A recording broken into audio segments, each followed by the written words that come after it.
I am inclined to exercise my jurisdiction and allow the prayer for certification under Article 165(4) of the Constitution. So in the end, and in view of the foregoing, I find that it has not been demonstrated to my satisfaction grounds to warrant the setting aside of the orders of 30th of June 2023.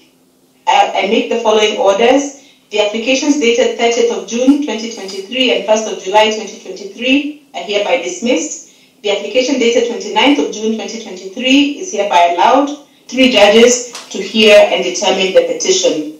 There are no fallback provisions on the Yes. Act as relates to what our client is supposed to do because of the orders that has been made. And that is not helped. The orders in the petition as well as the law does not say what are the fallback provisions. Those are our brief submissions, Your Ladyship.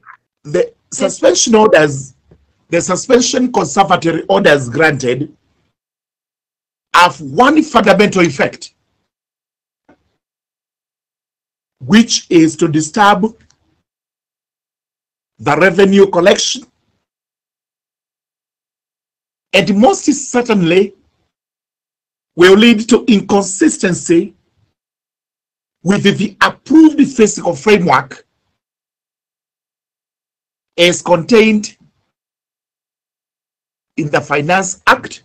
Petition 181 of 2023, it is hereby certified to raise substantial questions of law and is pursuant to Article 165(4) of the Constitution transmitted to the Honorable Chief Justice to constitute a bench to hear the same.